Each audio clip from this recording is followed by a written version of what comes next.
So, as we continue with our series, doon sa millennium na po tayo. Palapit na po tayo. Palapit na po tayo sa heaven, no? Nasa millennium na po tayo. Excited po ba kayo? Amen. Napumunta na po tayo sa heaven. Okay. So, our text for today is found in Revelation chapter 20. If you notice, ginawa ko pong hanggang 7 lang, but I am changing my mind, so maybe we can finish the whole chapter para po sa susunod makapagpatuloy po tayo sa susunod na topic po natin. So Revelation 20 actually introduces the reign of our Lord Jesus Christ on earth. The millennium is often called heaven on earth or paradise on earth. At kadalasan, ito po yung binabanggit lagi ng mga JW kapag sila po ay nagbabahagi ng salita ng Diyos. Kaya lagi po nilang sinasabi na ang huling panahon daw, ang langit ay nandito po sa lupa. Maybe, pero hindi po tama. Dahil after the millennium or the millennial kingdom, ay meron pa rin po tayong new heaven and new earth. So, yung millennium, ito po ay parang taste lang po ng heaven na nandito po sa lupa. So, ano po ba yung millennium na tinatawag? Madalas po nating marinig yung salitang millennium. Ano po bang ibig sabihin? So, millennium comes from the Latin word, na dalawang word na mille. Actually, kahit Italian ginagamit natin, mille, which means 1,000. And annum, which means year. So when we say millennium, we refer to 1,000 years. So the word or the term millennium is found only in the book of Revelation, particularly sa book, dito po sa chapter 20 ng Revelation. It is the only chapter in the Bible where you can find millennium, and it is found how many times? 6 times. So titignan po natin yung text, Revelation chapter 20, ang sabi po sa verse 2, and he laid hold of the dragon, the serpent of old, who is the devil and Satan, and bound him for 1,000 years. Millennium. Verse 3, and he threw him into the abyss and shut it and sealed it over him so that he would not deceive the nations any longer until the 1,000 years, millennium, were completed. Tapos sa verse 4, ang sabi niya dito, then I saw thrones and they sat on them, and judgment was given to them, and I saw the souls of those who had been beheaded because of their testimony of Jesus and because of the word of God, and those who had not worshipped the beast or his image and had not received the mark on their forehead and on their hand, and they came back to life, or they came to life, and reigned with Christ for 1,000 years. Millennium. And sa verse 5, the rest of the dead did not come to life until the 1,000 years or millennium were completed. And then doon po sa verse 6, blessed and holy is the one who has a part in the first resurrection. Over this the second death has no power, but they will be priests of God and of Christ, and will reign with him for a millennium, 1,000 years. Verse 7, when the 1,000 years, millennium, are completed, Satan will be released from his prison. So yung pong millennium ay yung tinatawag na 1,000 years. Hindi po natin mababasa yung exact words na millennium, pero ito po ay kinoin ng mga scholars para po mag-refer, so that it would refer to the 1,000 years that the Lord Jesus Christ will be here on earth, ruling as our King. So kaya po ginamit po yung salitang millennium instead of saying 1,000 years, 1,000 years, 1,000 years. We just use the word millennium. So in eschatology, the millennium is the golden age or the paradise on earth. Okay, let's first go to the perspectives or the views on the millennium. Bilang mga Kristiyano, iba't iba pa rin ang mga views. Kagaya po ng tribulation, meron po tayong iba't ibang views. Merong pre-trib, merong mid-trib, merong post-trib. Same with the millennium. Meron po tayong tatlong views ulit patungkol po sa millennium. We have what we call the post-millennialism. Yung pong post-millennialism, ang tinuturo po dito ay meron pong isang grupo ng mga believers na nagtuturo or naniniwala na ang paghahari ng Panginoong Hesukristo ay pagkatapos po ng millennium or after the millennial period or kingdom. So this they believe that we or the church would bring about the millennium by preaching the gospel. Ibig sabihin, naniniwala po sila na habang pabuti ng pabuti ang mundo, pagka yung mundo po ay mabuti na, when we reach to a stage of parang utopia, babalik na po ang Panginoon. Ito po yung belief po ng post-millennialism.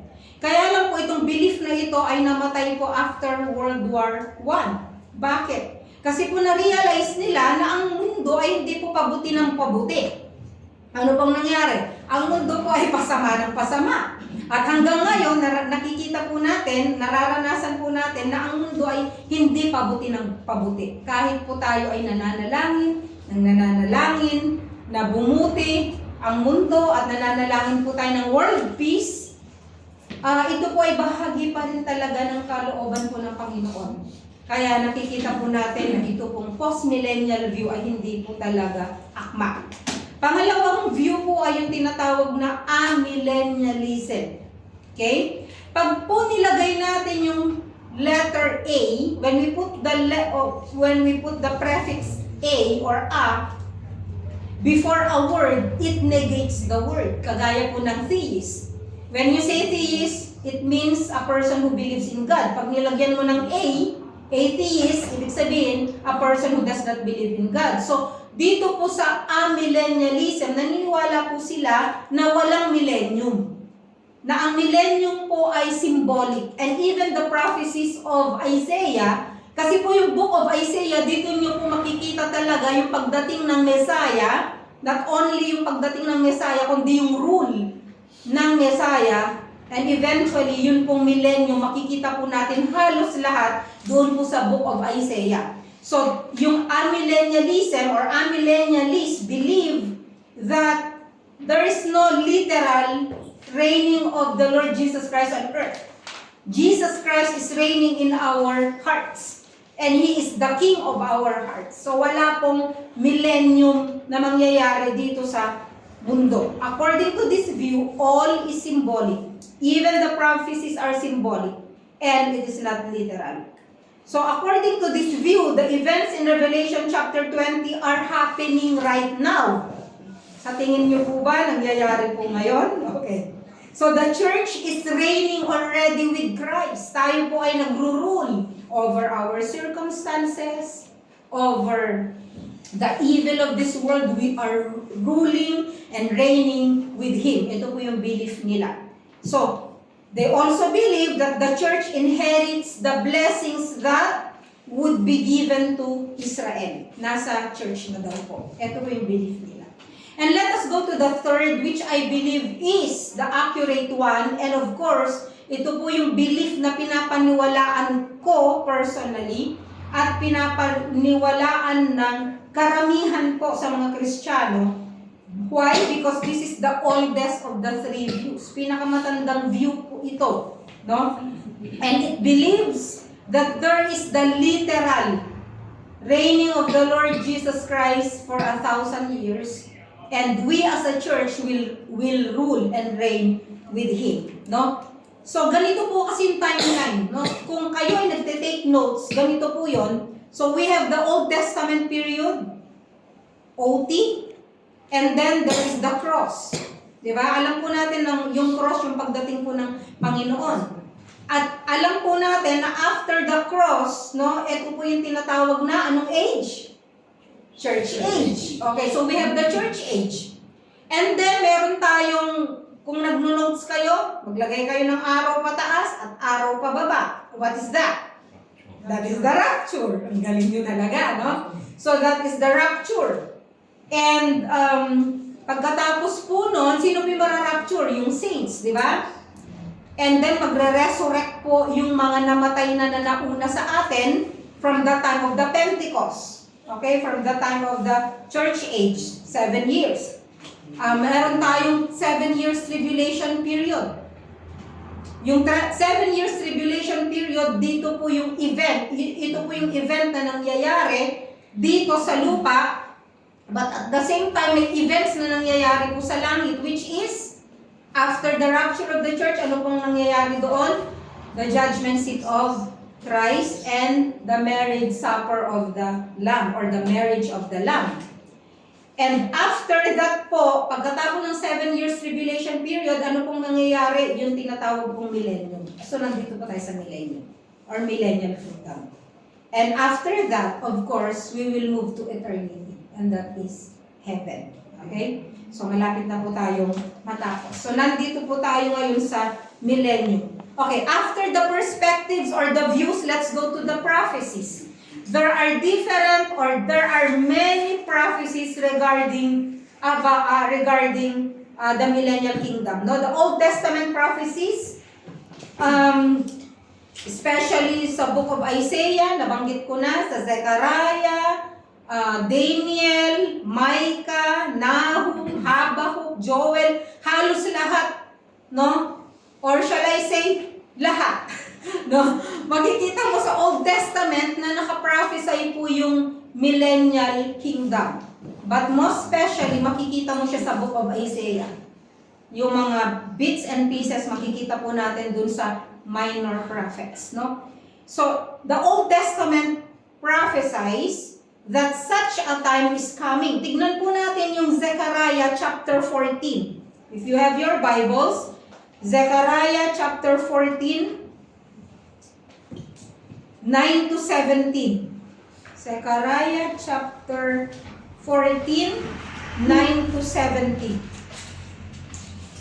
Bakit po natin alam na merong bakit po tayo naniniwala na meron talagang literal na millennium? Because there are prophecies in the Bible that does not fit on the present age and does not fit in heaven.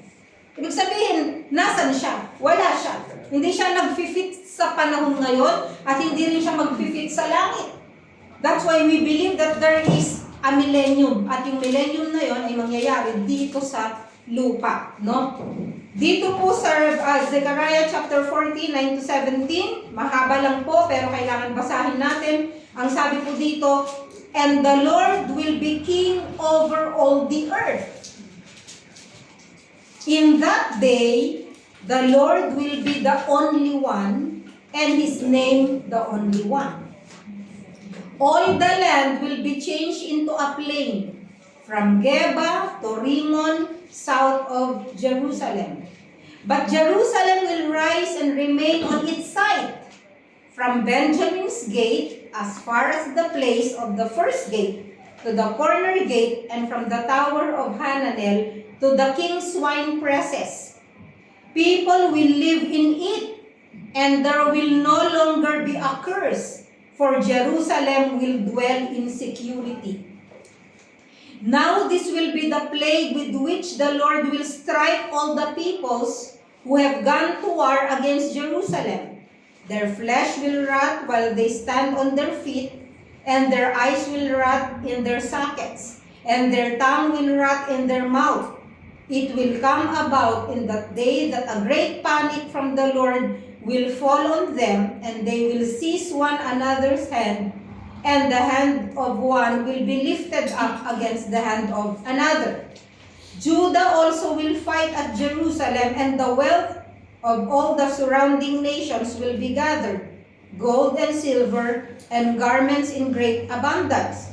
So also like this plague will be the plague on the horse, the mule, the camel, the donkey, and all the cattle that will be in those camps. Then it will come about that any who are left of all the nations that went against Jerusalem will go up from year to year to worship the King, the Lord of hosts, and to celebrate the Feast of Booths.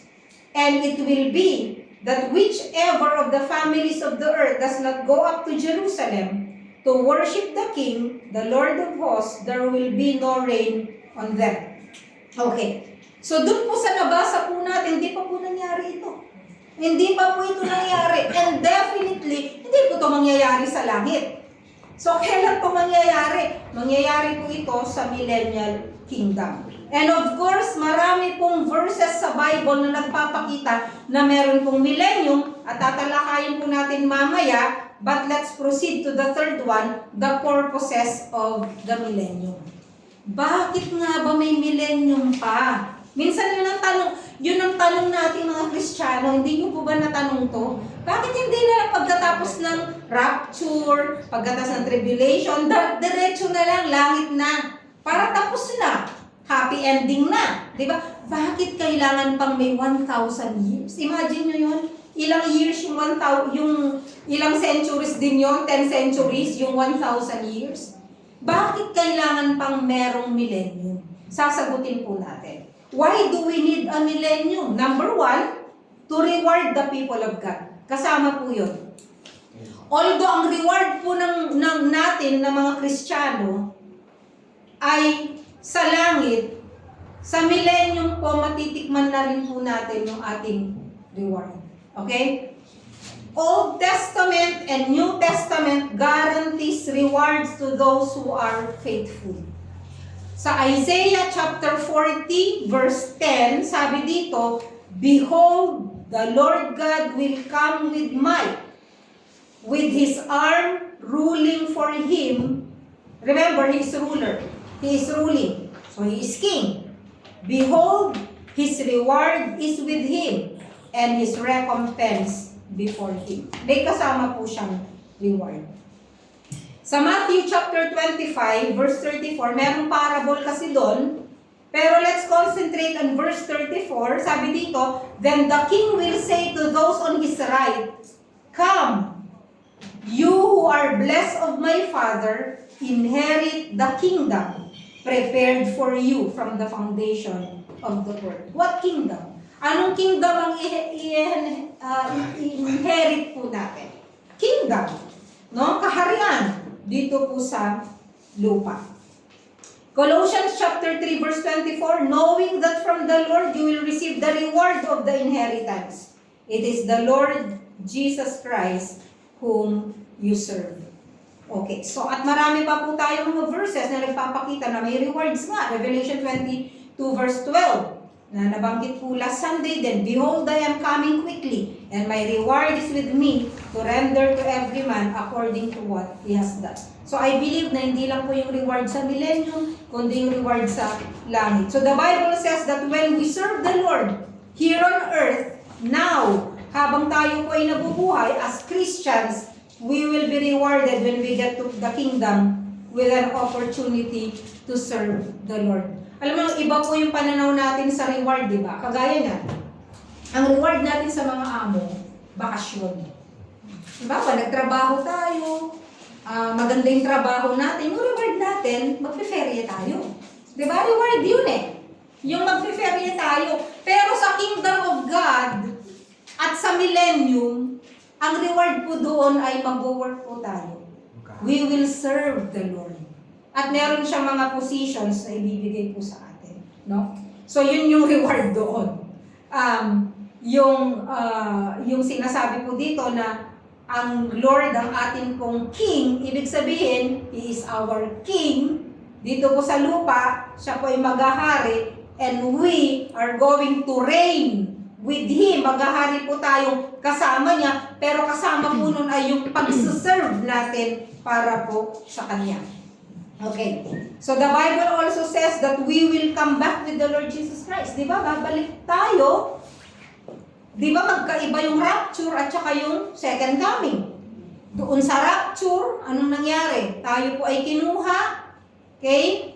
Pero doon po sa second coming, tayo po ay babalik na kasama po ng Panginoon. Yun po yung second coming. So sabi po ng Bible, if we suffered with Him, we will also reign with Him. So we are all partakers of the inheritance na ibinigay sa atin ng Diyos even from the foundations of the world. Dun sa parable of the talents, makita po natin. Dun sa Matthew chapter 25, dun sa book of Luke, makita po natin yung parables doon na kung saan, dun sa reward, ang sabi niya, you have been faithful with a little, I'm going to give you much. Okay? So, kasama po doon yung pagiging ruler. I will make you rulers over 10 cities. Di ba? Nabasa niyo po yun? So, pangalawa po, another reason bakit kailangan merong millennium is to respond or to fulfill the prophecies and the predictions in the Bible. Kasi po nakapredict nasa hula, nandun po sa propesiya, so kinakailangan po na mangyari. Psalms chapter 72 verse 11 says, "And let all kings bow down before Him." Lahat daw po ng mga hari, yung hari, mga rulers ay magbabaw sa Kanya. Isaiah 9:7, hindi lang po ito pang Christmas na verse. Ang sabi po dito, there will be no end to the increase of His government or of peace on the throne of David and over His kingdom, to establish it and to uphold it with justice and righteousness from then on and forevermore. The seal of the Lord of hosts will accomplish this. So, Jesus will be ruling with righteousness. Ang sabi niya, He will rule with justice. Bakit pa siya mag-rule ng justice and righteousness kung sa langit po ito? Kasi sa langit, kailangan mo pa ba ng justice and righteousness? Hindi na. Di ba? Bakit? Andun na yung eternity. We know that God is righteous and justice. So, sabi nga dito, maghahari daw siya ng merong justice. Maghahari siya, ibig sabihin, meron siyang kingdom na paghaharian kung saan just siya. Ibig sabihin siya yung mag-judge, siya yung maghahari ng merong buong katuwiran. Isaiah chapter 60 verse 21, "And all your people will be righteous." Pangatlo, kinakailangan pong may millennium para matupad, for Him to come back as a victorious king. Kinakailangan niyang bumalik bilang isang hari. Kasi before, pumunta siya rito bilang isang baby. Helpless. Pero ngayon, babalik siya at ipapakita niya sa lahat na siya ang King of Kings. Siya ang Lord of Lords. Siya ang victorious King. Siya ang champion, the victorious champion. Pang-apat, so that the disciples' prayer would be answered. Matthew chapter 6, anong sabi doon? Thy kingdom come. Thy will be done. On earth as it is in heaven. No? At ang panglima, bakit may millennium? Para mapatunayan na ang problema hindi yung kapaligiran natin, kundi ang puso ng tao. To prove man's depravity, that man is depraved, no? To emphasize the depravity of man, that there will be a necessity of punishment. Ipapakita ng Panginoon bakit kailangang may eternal punishment and the necessity also of salvation. Ipapakita po dito po sa millennium. Now we finish with the perspectives or views, the prophecies, the purpose. Let's go to the picture of the millennium. Ano bang itsura sa millennial kingdom? What is the picture of the millennium?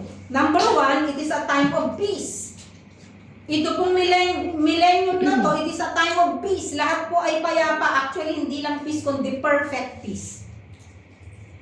Psalm 72 verse 7 says, "In His days may the righteous flourish, and abundance of peace till the moon is no more." Micah chapter 4 verses 2 to 3. If you have your Bibles, turn with me to the book of Micah para lang po mabasa po natin. So, Micah.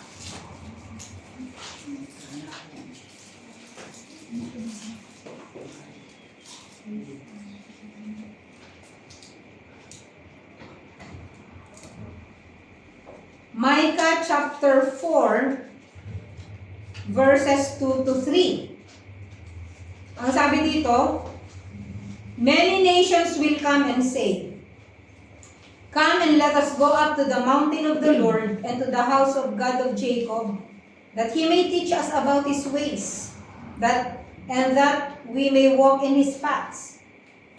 For from Zion will go forth the law, even the word of the Lord from Jerusalem. And he will judge between many peoples, and render decisions for mighty, distant nations. They will hammer their swords into plowshares, and their spears into pruning hooks.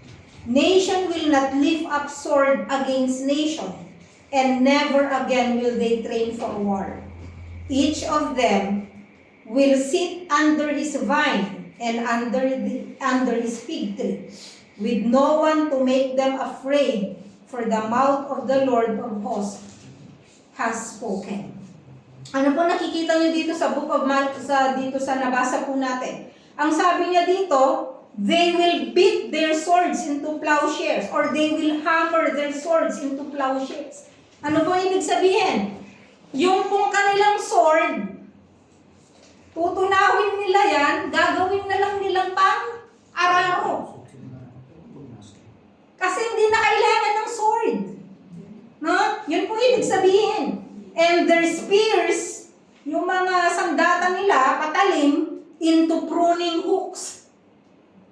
Yan po ibig sabihin. There will be no need for arms. There will be no need for swords or for spears. Sabi dito, nation will not rise up against nation. Walang giyera. Walang ganun. No? And never again will they train for war. Wala nang sundalo, wala nang uniform ng soldiers, wala nang mga camps, wala nang mga ganon. Bakit? Peaceful. Sa millennium, peaceful po ang lahat. And then, sabi sa verse 4, each of them will sit under his vine. Nakaupo ka na lang sa ilalim ng tanim mo, kung naggagarden ka, walang takot. Di ba? Anong pinapakita sa millennium? Magtatrabaho tayo. Kasi meron tayong vineyard, meron tayong mga tanim, meron mga fig trees. Kakain din tayo. Mag-aararo din, no? Sabi nga, plowshares, they need plowshares, they need pruning hooks. Ibig sabihin po, magtatrabaho. Magtatrabaho tayo. Mag-opisina siguro, di ba? Hindi natin alam. Pero alam ko lang po, hindi ito boring. Na millennium na, righteous ang lahat, ako'y maglalakad-lakad na lang. Hindi po. There will be responsibilities. Kaya nga meron tayo pong responsibilities based dun sa performance po natin dito sa lupa. Pamilya mo nga, hindi mo kayang alagaan. Ibigyan pa kita ng barangay. Parang ganun, no? So, you have been faithful with little, gagawin kitang tagapamahala sa mas malaki. Diba? Ganun yun eh.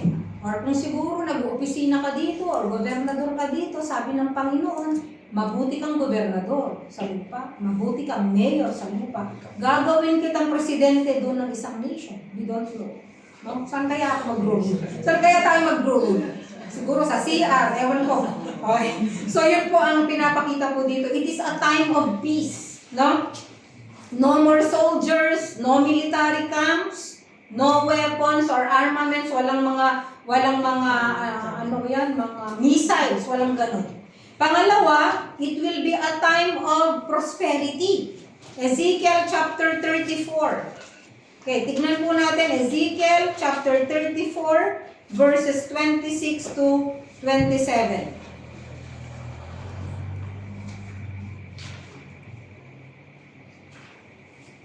Ezekiel chapter 34. Sige, mag-ano po tayo? Mag-Bible drill tayo.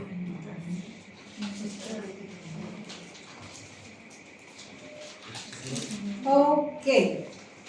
Ezekiel 34, 26 to 27. I will make them and the places around my hill a blessing. And I will cause showers to come down in their season. They will be showers of blessing. Also the tree of the field will yield its fruit, and the earth will yield its increase. And they will be secure on their land. Then they will know that I am the Lord, when I have broken the bars of their yoke, and have delivered them from the hand of those who enslaved them. Okay. So yun. It will be a time of prosperity. Amos 9:13. Hosea, Joel, Amos. Amos 9:13. The days are coming, declares the Lord, when the reaper will be overtaken by the plowman, and the planter by the one treading grapes. New wine will drip from the mountains and flow from all the hills. Nakakita na po ba kayo ng sitwasyon na ganito? Na yung reaper, yung overtake niya, yung nag-aararo. Ibig sabihin, hindi ka pa nga tapos nag-harvest, nagtatanim na naman. No? Yun ang po ibig sabihin, saganang-sagana ang lupa. Kasi nga yung showers, no, of blessing. God will bless everything. It will revert to the original situation before the flood. Babalik dun sa dati. It's like the paradise, yung paradise lost, no? Parang babalik. Ganun pong mangyayari. Kasi it will be a time of prosperity na kung sa ngayon, di ba, merong drought. Walang drought pagdating po doon. Zechariah chapter 8 verse 12. The seed shall be prosperous. The vine shall give its fruit. The ground shall give her increase. And the heaven shall give her dew. No? Blessing lahat. Okay?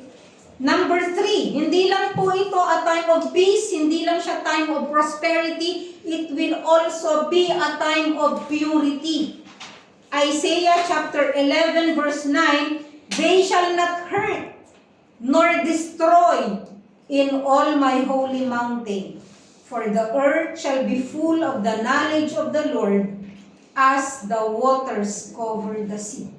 Walang manghaharm sa'yo, kaya ang tao tahimik, di ba? Uupo lang siya, unafraid. Walang gigera sa kanya, no? Relax siya. Ito yung talagang relax ka na hindi ka stress. Kaya hahaba po ang buhay ng tao kasi walang stress, no? Zechariah chapter 13 verse 2, it shall be in that day, declares the Lord of hosts, that I will cut off the names of the idols from the land. Wala nang idolatry. And they will no longer be remembered. Wala nang makakaalala ng mga idols na yun. And I will also remove the prophets and the unclean spirit from the land. Bakit aalisin yung prophet? Hindi mo na kailangan ng prophet. Wala nang magwa-warning. Kasi nga may righteousness. Okay. Pero, ibig bang sabihin, walang magkakasala? Titignan po natin mamaya. Number 4, it will also be a time of prolonged life. Hahaba po ang buhay ng mga tao. People will live longer. Doon po sa Old Testament, bago po mag-flood, ang mga tao po ay nabubuhay ng matagal. Sino po yung pinakamahabang nabuhay? Si Methuselah, 969. Babalik po sa panahon na ganoon. No? Doon po kasi sa before the flood, after the flood, kung napansin nyo, wala na pong nabubuhay ng mas mataas pa doon sa, wala na yung 900 o 500, wala na. 100 plus na lang, di ba? Ang mga buhay po ng tao after the flood. Bakit? Kasi po, although ni-restore ng Diyos ang mundo, di ba, pinarusahan niya sa pamamagitan ng flood. Although na-restore niya po yun, I believe na meron pong nangyari na curse pa din po sa paligid. Siguro, nagkaroon ng ultraviolet rays. Diba? Or may nangyari po sa mga pagkain. Hindi po natin alam. After the flood, makikita po natin 100 plus na lang, 130, 120, no? Kaya mapalad pa rin po yung mga tao ngayon na umaabot ng 100, 110, meron pa rin po, 190. Mapalad na po ang mga taong ganun. But in the millennium, everything that happened before the flood, babalik po. No? And there will be longevity. Hahaba ulit ang buhay. Bakit? Isaiah 65 verse 20. May sagot po lagi ang Bible. Isaiah 65 verse 20. No longer will there be in it an infant who lives but a few days. Wala na pong baby na mamamatay ng maaga. Wala nang ganun. Or an old man who does not live out his days. For the youth will die at the age of 100. Imagine, 100 years old ka na, young people ka pa rin. Youth ka pa din, no? Yun pong sabi ng Isaiah 65:20, at the age of 100. The one who does not reach the age of 100 will be thought accursed. Yung hindi aabot ng 100 pataas, meron po siyang nagawa. Okay, number 5. It will be a time of praise. Isaiah 9:3. You shall multiply the nation. You shall increase their gladness. They will be glad in your presence as with the gladness of harvest, as men rejoice when they divide the spoil. And then Isaiah 14 verse 7. The whole earth is at rest and is quiet. They break forth in shouts of joy. Meron po akong parang hindi nabasa kanina, no? Pero doon po sa Book of Isaiah din yun na meron po doon sa Book of Isaiah na hindi ko nabasa, na kung saan po ang mga bata, makikipaglaro po sila sa lions, yung kamay nila ilalagay nila sa holes sa bahay ng cobra, no? And I believe nung unang panahon, during the time of Adam and Eve, I believe na andyan ang lion, tapos inaalis siguro halimbawa ni Adam yung isang whisker, hindi nagagalit yung lion, hindi siya kakagatin, no? Yun po ang nakalagay, no? Sa Book of Isaiah. I'm sorry, pero titignan ko po mamaya kung saan. Pero nabasa ko po yun. Na yung bata ay, yun nga, makikipaglaro sila sa mga hayop, babalik yung parang noon. Tapos, Isaiah chapter 11. Thank you. Isaiah chapter 11 verse 6. And the wolf will dwell with the lamb. Magkatabi po yung wolf at saka yung lamb, yung tupa. And the leopard will lie down with the young goat. Magkatabi silang matulog. And the calf and the young lion and the fatling together. And a little boy will lead them. Verse 7, also the cow and the bear will graze. Their young will lie down together, and the lion will eat straw like the ox. The nursing child will play by the hole of the cobra, and the weaned child will put his hand on the viper's den. They will not hurt or destroy in all my holy mountain, for the earth will be full of the knowledge of the Lord as the waters cover the sea. Imagine, I believe that it will revert to the time of Adam and Eve, na wala pang curse. Siguro pag makikita mo halimbawa si Baby Noah, pag naglalakad na, at yung hinahawakan niya cobra, siguro maaatake tayo kung tayo yung magulang, na makikita natin na hawakan niya yung buntot ng ahas. Pero sa millennium po, hindi. Ano po ba ang pagkain ng mga wild animals before the flood? Before the curse? Plants. Wala palang kumakain ng karne. Lahat po ay herbivores. Kaya isang reason din, bakit po mahaba ang buhay ng tao? Mahaba ng buhay ni Kuya Fernand. 969. No? So, ibig sabihin, yun po yung original talagang plan ng Panginoon na walang predators. Na yung mga lion, di ba? Pag nakakita ka ng lion, talaga naman magtatakbuhan ng lahat kahit hayop. Pero dito, magkakatabi sila.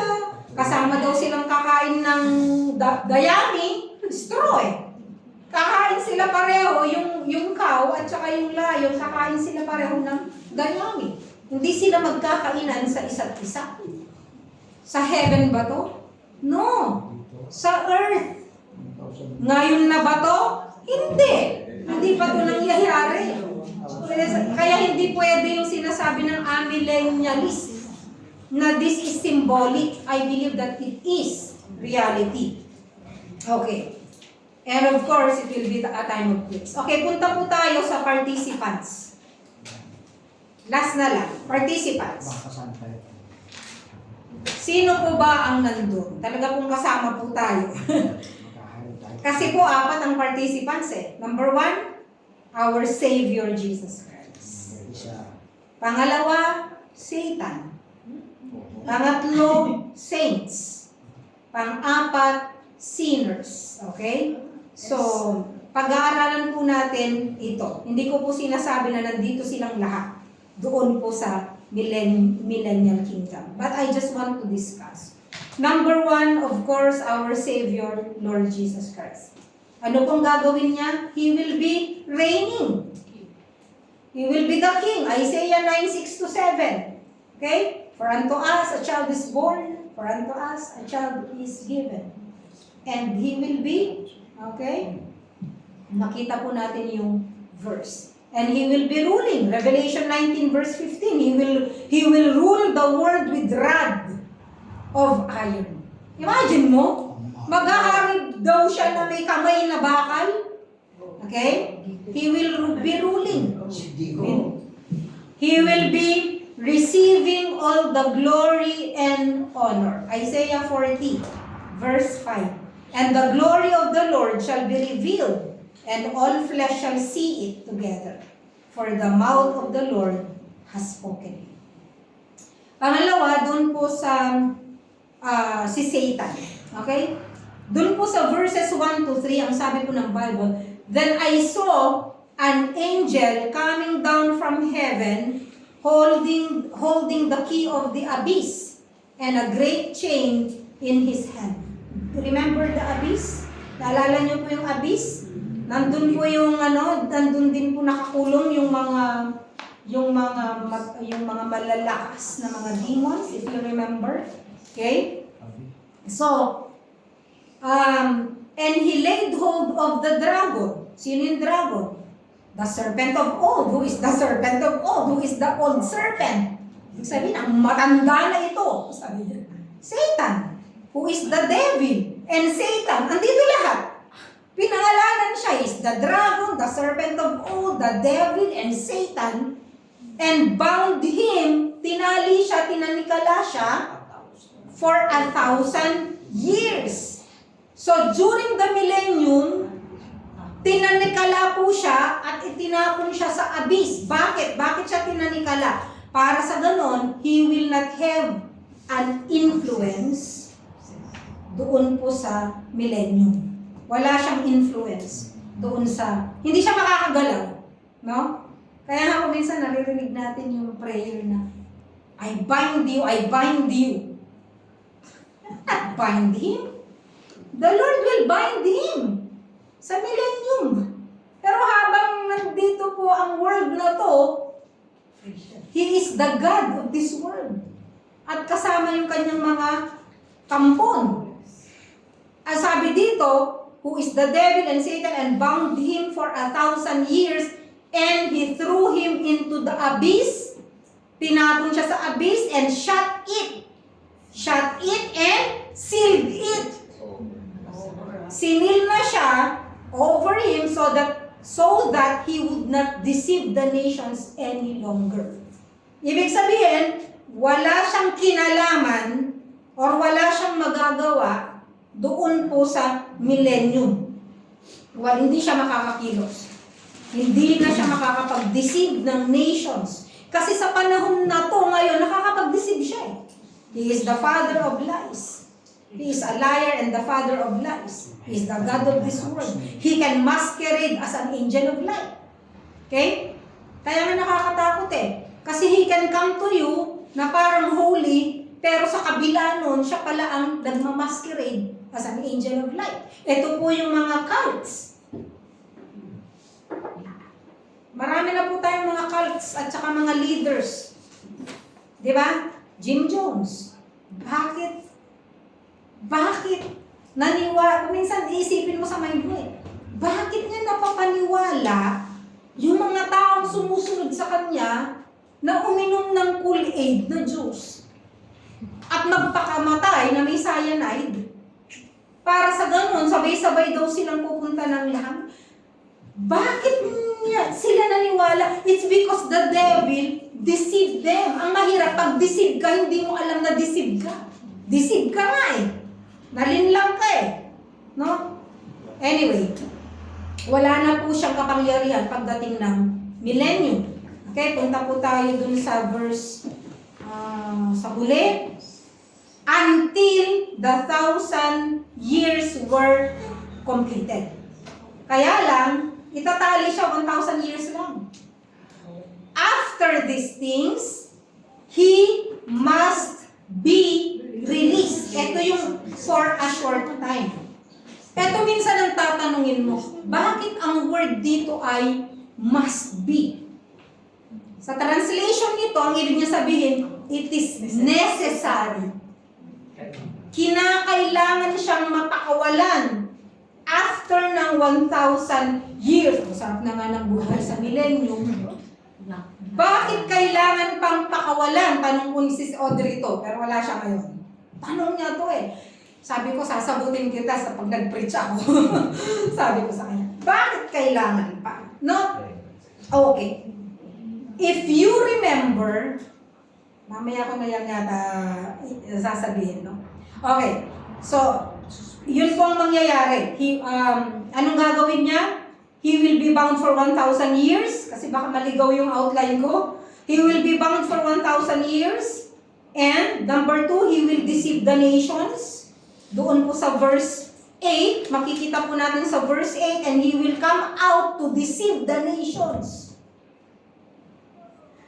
Paglabas niya, lilinlangin niya ulit yung mga nations, yung mga bansa, which are in the four corners of the earth, north, south, east, and west.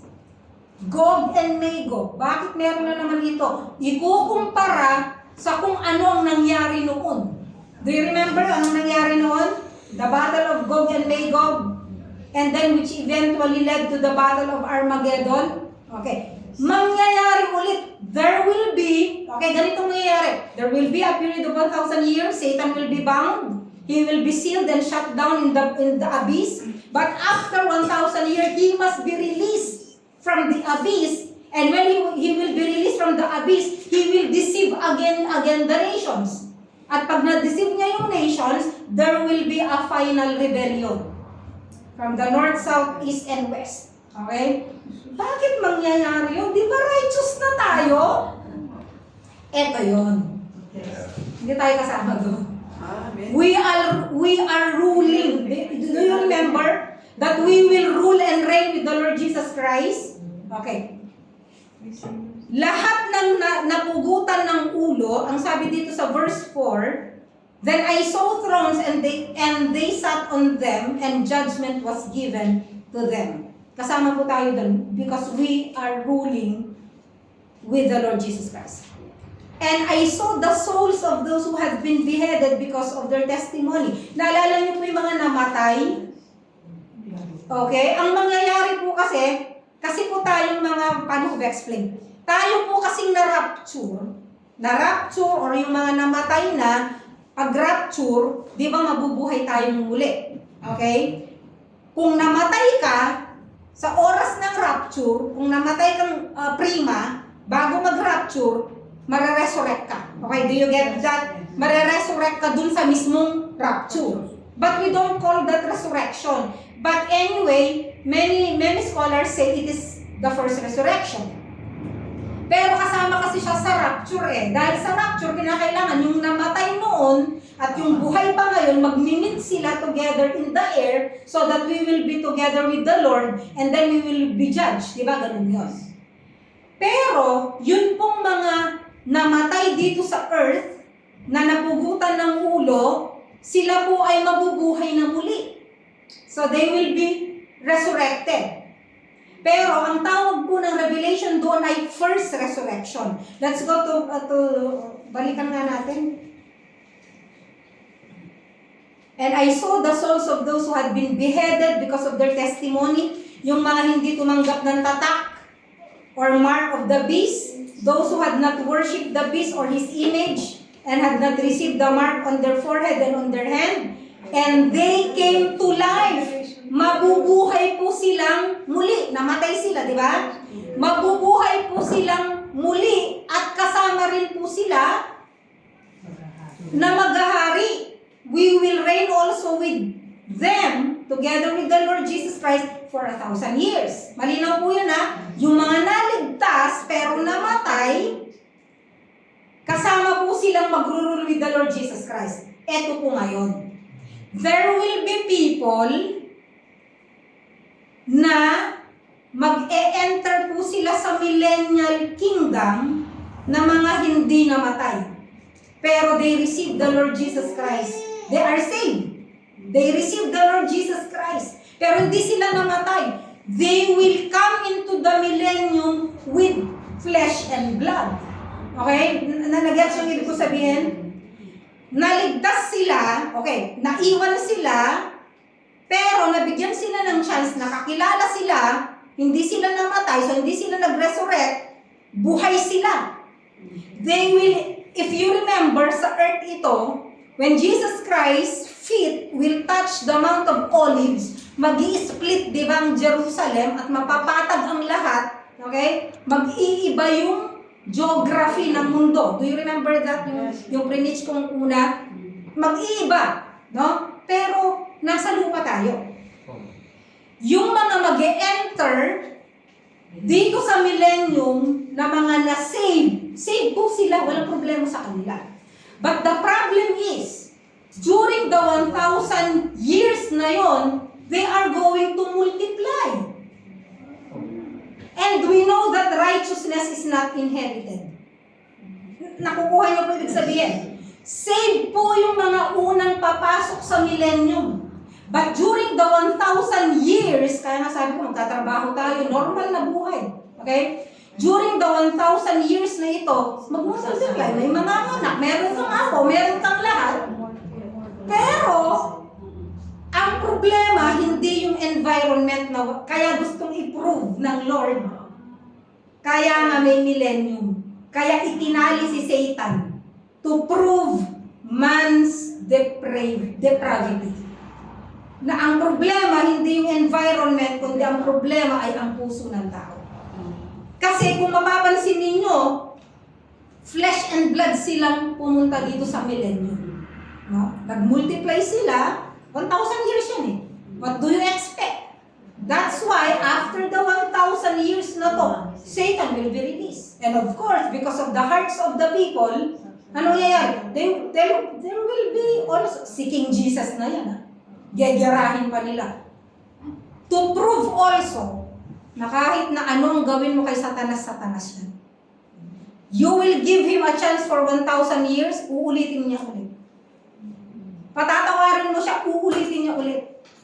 Kasama ng mga kanyang kampon. Kaya darating ang end para sa kanya that he will be thrown into the lake of fire. Basta. Pero kinakailangan merong millennial kingdom to prove that we need a savior. We need salvation. That it is very important for eternal punishment. Ito ang pinapakita ko ng Bible. Okay? So, letter C.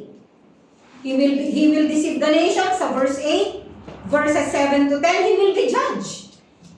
Yun ang good news dito, verses 7 to 10. Ang sabi dito, and the devil who deceived them was thrown into the lake of fire. Hindi na siya hell. Magkaiba ang hell at saka lake of fire. Hell is a temporary, if I say, hell is a holding place. Ganito yun. Pag halimbawa, may kaso ka, dinala ka sa pulis, haharap ka, dinetain ka. Pero hindi yun ang Muntinlupa. Okay? Yun ang ibig kong sabihin. So, ang word dito ay lake of fire. So, nasa na dito? And the devil who deceived them was thrown into the lake of fire, dagat-dagatang apoy ng impyerno, and brimstone, where the beast and the false prophet are. Also, remember, 1,000 years na pong nandun sa dagat-dagatang apoy ng impyerno ang beast. Sino yung beast? Sino yung beast? Antichrist. Antichrist. And the false prophet, andun na sila. 1,000 years na silang naghihirap doon. Kasi ang sabi dito, are also. Okay? Balikan niyo yung verse para tignan nyo. And the devil who deceived them was thrown into the lake of fire. Nauna na sila. And brimstone, where the beast and the false prophet are also. And they will be tormented day and night forever and ever. This is eternity. This is their eternal destiny. Alam nyo ba, ang diablo, alam naman niya kung saan siya patutungo eh. Kaya nga naghahanap siya ng damay eh. No? Kaya kung minsan nakakaawa yung mga tao na akala nila hindi totoo yung eternal punishment. Kaya, at kung papansinin ninyo, kung babalikan natin dito sa Book of Revelation, di ba? The beast and the Antichrist were seized. And they are thrown into the lake of fire and brimstone.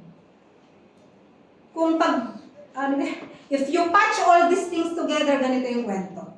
Okay? Kasi kung minsan, kung wala yung mga interludes at wala yung explanation, parang maguguluhan, bakit nandito na naman to, ba't ganyan? This is the story. Okay? And he will be thrown to the lake of fire. We are victorious. Jesus is victorious. Pangalawa, punta tayo sa saints. Okay? The saints, verses 4 to 6. Anong gagawin ng mga saints? Number 1, they will be reigning with the Lord Jesus Christ. Verse 4a, no?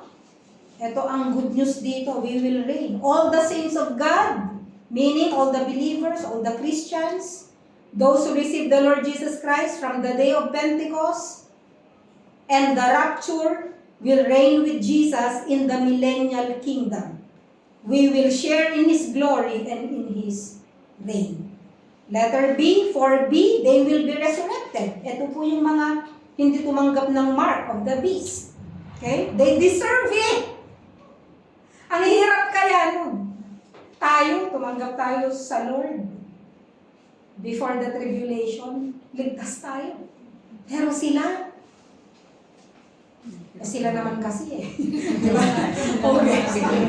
Pero anyway, natamnan sila. Yun ang reason. Natamnan sila. Okay? Kaya naniwala sila, nakita nila, nabasa nila, makikita. During that time, sa tribulation period, maraming mga nagkalat na Biblia. Siyempre, hindi naman natin kasamang mga Biblia tracts. Papunta sa heaven, lahat maiiwan eh. Diba? Mababasa nila. At masasabi nila, totoo. Naniniwala na sila. Totoo pala. Wala yung kapitbahay. Kaya iiyak sila. Totoo pala. Ito pala yun. Ito pala yung tinuturo. No? Andun yung mga pagsisisi. Pero, ang sabi nga ng Bible, ang mananatiling tapat hanggang wakas ang siyang maliligtas. No? Those who will persevere, no? Sila po ay maliligtas. At the beginning of the millennium, all the Old Testament saints, ikiklaro ko, sa beginning ng millennium, lahat ng Old Testament saints na, kasama din sila. And all who died with faith in the Lord Jesus Christ, they will be resurrected. Okay? At makikita po natin na magkikita-kita tayo lahat. What a reunion.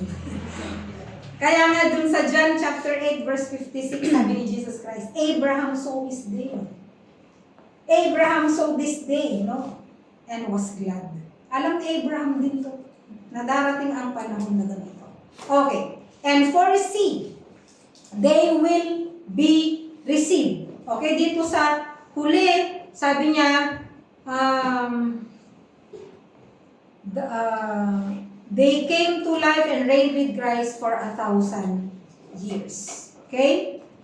So, there will be a number of people who will come to the end of the tribulation period with their faith in the Lord Jesus Christ. These people refuse the mark of the beast and they live until the end. So, ligtas sila.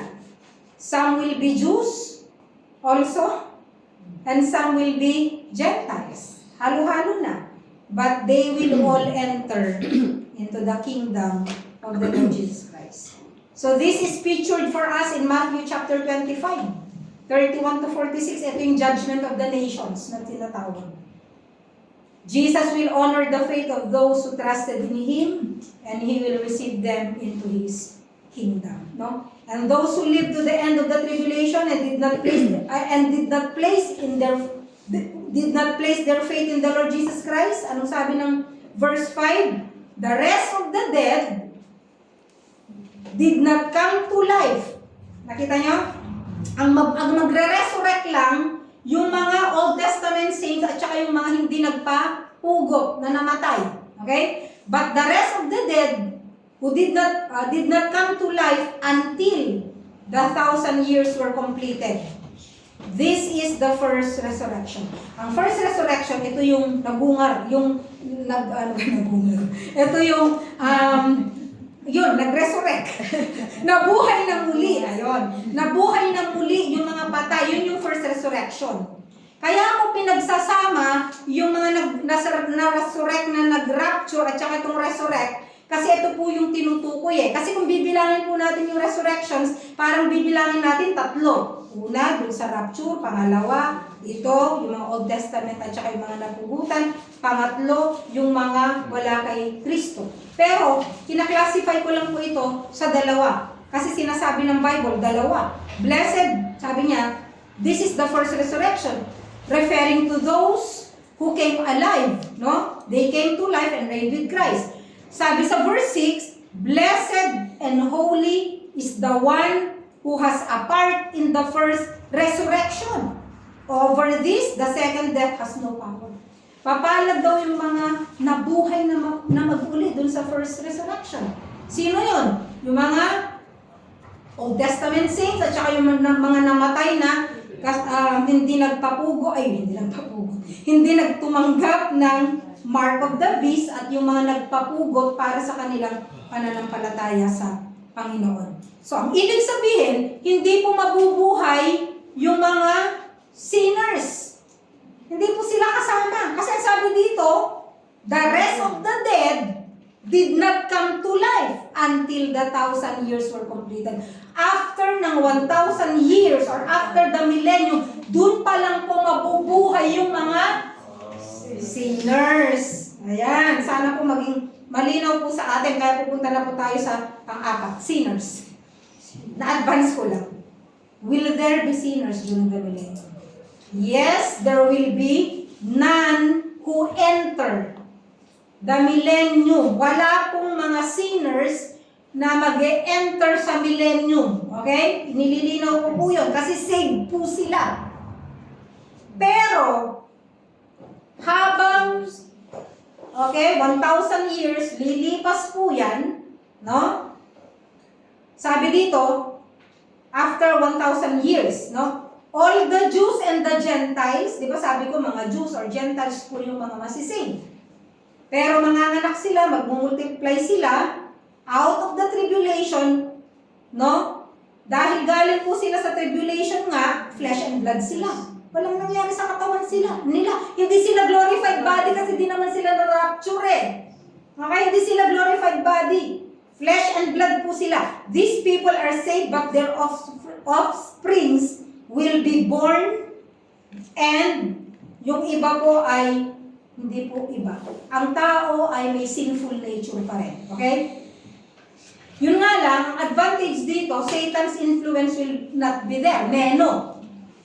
Kasi wala si Satan. Pero, meron siyang sinful nature na namana pa rin na kay Adam and Eve. Okay? So, remember that during the 1,000-year period, there will be marriages, there will be children, okay? At maipapanganak po sila. Okay.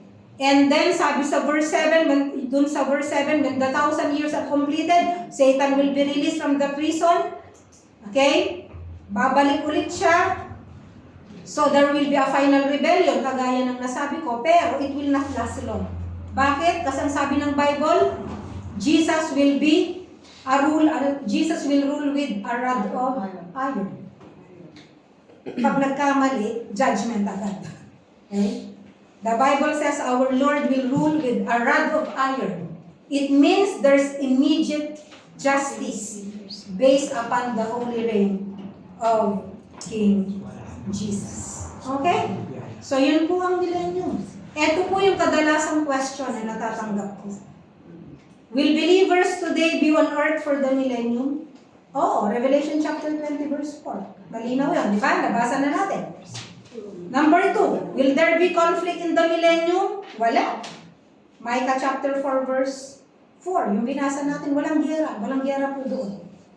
Magkakaroon na lang kapag na-release na po si Satan, and then he will have an influence dun sa nations na masasama ang puso. Siyempre, sino gagamitin niya? Eh, yung may mga masasamang puso, okay? And how peaceful is it during the millennium? Very peaceful.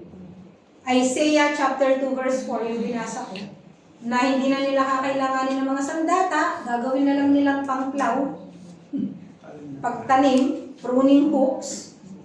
And there is also a verse, Isaiah chapter 19, 23 to 25. Egypt and Assyria and the Jews are going to be allies. Imagine mo yun? Magkakabatian lahat. Kaya po walang giyera. Ganun po ang mangyayari sa millennium. Pangatlong tanong, will there be death during the millennium? As a result of the fresh air, di ba sabi ko babalik sa dati, hahaba ang buhay ng tao, but there will be death. Okay? Bakit? Kasi ang sabi merong sinabi na 100 plus eh. Pag ikaw ay hindi matino, maka-cut off ka, di ka marireach ng 100. Diba? Nabasa natin yan. Isaiah 65:20, Isaiah 35 verses 5 to 6. Disease will be abolished. Walang sakit. The crisis of death will be experienced only by those who rebel against the law of the kingdom. And then, yun nga, natalakay natin kanina, will there be sin during the millennium? Sa umpisa, wala. Sa huli, meron. And for my conclusion is, there will be a literal 1,000 years na ang nagre-reign po ay ang Panginoon Jesucristo. Okay? And there will be a millennium to prove that man's problem is his heart. And they need to be saved. They need a Savior. Ang tanong ko lang po, sa bawat isa na nakikinig ngayon online at sa lahat ng nandito, are you saved? Yun po ang pinakamahalaga. Kaya tayo nandito ngayon para po ihanda rin po natin ang ating mga sarili para po sa pagdating ng Panginoon or alinman ang mauna, ikaw man ay mabawian ng buhay or darating po ang muling pagbabalik ng Panginoon, handa ka ba? At habang nandito po tayo, meron po tayong mission. Ano yung mission na yun? To reach the lost. Bakit? Kasi po tayo yung ginagamit ng Panginoong Jesucristo. Una, ginamit niya, ang Diyos po ginamit niya talaga ang Israel to reach the nations. Yun ang original plan ng Diyos eh. Ang gagamitin niya po ang bansang Israel para i-reach ang nations. Ang nangyari, nagrebelde rin sila.